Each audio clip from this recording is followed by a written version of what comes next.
Iron ಮತ್ತು ಮೀರಾ ಒಂದು ಚಿಕ್ಕ ಸಿಟಿಯಲ್ಲಿ ವಾಸಿಸುತ್ತಿದ್ದ ಯಂಗ್ ಕಪಲ್.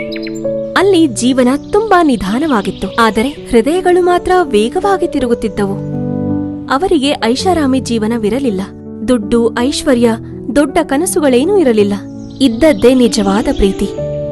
ಅದು ಪ್ರತಿ ಚಿಕ್ಕ ಪುಟ್ಟ ಸಂತೋಷಗಳನ್ನು ಆನಂದಿಸುವಂತ ಪ್ರೀತಿ. ಪ್ರತಿ ಸಂಜೆ ಅವರು ಒಂದು ಹಳೆಯ ಉದ್ಯಾನವನಕ್ಕೆ ಹೋಗುತ್ತಿದ್ದರು. ಅಲ್ಲಿ ರಾಶಿ ರಾಶಿ ಮಲ್ಲಿಗೆ ಹೂಗಳು ಅರಳುತ್ತಿದ್ದವು. ಅಯಾನ್ ಯಾವಾಗಲೂ ಒಂದು ಚಿಕ್ಕ ಮಲ್ಲಿಗೆ ಹೂವನ್ನು ಕಿತ್ತು ಮೀರಾಳಿಗೆ ಮುಡಿಸುತ್ತಾ ಅವಳ ಮೇಲಿನ ಅವನ ಪ್ರೀತಿಯನ್ನು ಈ ರೀತಿಯಾಗಿ ವ್ಯಕ್ತಪಡಿಸುತ್ತಿದ್ದ. ಈ ಹೂವಿನಂತ ನಮ್ಮ ಪ್ರೀತಿಯು ಸದಾ ಅರಳುತ್ತಾ ಇರಲಿ ಎಂದು ದೇವರಲ್ಲಿ ಬೇಡುತ್ತಿದ್ದ. ವರ್ಷಗಳು ಕಳೆದವು. ಜೀವನವು ಅಂದುಕೊಂಡಷ್ಟು ಸುಲಭವಾಗಿರಲಿಲ್ಲ. ಅವರು ಜೊತೆಯಾಗಿ ಸಾಕಷ್ಟು ಸಂಕಷ್ಟಗಳನ್ನು ಎದುರಿಸಿದರು. ದಿನ ತಡರಾತ್ರಿಯವರೆಗೂ ಇಬ್ಬರಿಗೂ ಕೆಲಸ ಮುಗಿಸಿ ಮಲಗಿದರೂ ಸಿಗದ ನೆಮ್ಮದಿಯ ನಿದ್ದೆ.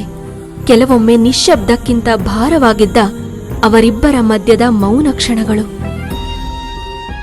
ಆದರೆ ಪ್ರತಿಯೊಂದು ಜಗಳವೂ ಅಂತಿಮವಾಗಿ ಆ ಉದ್ಯಾನದ ಕಡೆಗೆ ಹಾಗೂ ತಲೆಗೆ ಮುಡಿಸುವ ಮಲ್ಲಿಗೆ ಹೂವಿನ ಹಾಗೆ ಮೃದುವಾಗಿಯೇ ಮುಗಿದು ಹೋಗುತ್ತಿತ್ತು. ಒಂದು ದಿನ ಅಯನ್ ತನ್ನ ಉದ್ಯೋಗವನ್ನು ಕಳೆದುಕೊಂಡ. ಕಿಟಕಿಯ ಬಳಿ ಒಂಟಿಯಾಗಿ ಕುಳಿತು ತನ್ನ ಜವಾಬ್ದಾರಿ ಹಾಗೂ ಮುಂದಿನ ಜೀವನದ ಬಗ್ಗೆ ಯೋಚಿಸುತ್ತಿದ್ದ.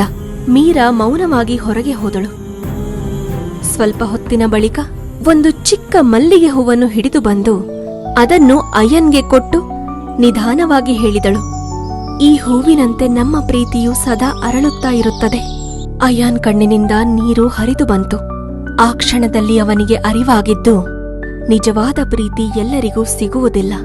ಅದು ಎಂಥ ಕ್ಷಣದಲ್ಲೂ ಒಬ್ಬರನ್ನೊಬ್ಬರು ಬಿಟ್ಟುಕೊಡದೆ ಒಗ್ಗಟ್ಟಾಗಿರುವ ಮನಸ್ಸುಗಳಲ್ಲಿ ಮಾತ್ರ ಅರಳುತ್ತದೆ. ಜೀವನವು ಒಡೆದು ಹೋದರೂ ಸಹ ಪ್ರೇಮ ಮಲ್ಲಿಗೆ ಹೂವಿನಂತೆ ಎಂತಹ ಸಂಕಷ್ಟದ ಋತುಗಳಲ್ಲೂ ಅರಳುತ್ತಿರುತ್ತದೆ. ನಿಜವಾದ ಪ್ರೀತಿಯೆಂದರೆ ಪರಿಪೂರ್ಣ ಕ್ಷಣಗಳಲ್ಲಿ ಕಾಣಿಸುವುದಲ್ಲ. ಎಂತಹ ಕಷ್ಟಪೂರ್ಣ ಸಮಯಗಳಲ್ಲೂ ಇಬ್ಬರ ಮನಸ್ಸುಗಳು ಒಬ್ಬರನ್ನೊಬ್ಬರು ಬಿಟ್ಟುಕೊಡದೆ ಜೊತೆಯಾಗಿ ನಿಂತುಕೊಳ್ಳುವ ಧೈರ್ಯದಲ್ಲಿ ಇರುವುದೇ ನಿಜವಾದ ಪ್ರೀತಿ. ಈ ಸ್ಟೋರಿ ನಿಮ್ಗೆ ಇಷ್ಟವಾದಲ್ಲಿ ಲೈಕ್ ಮಾಡಿ, ಶೇರ್ ಮಾಡಿ.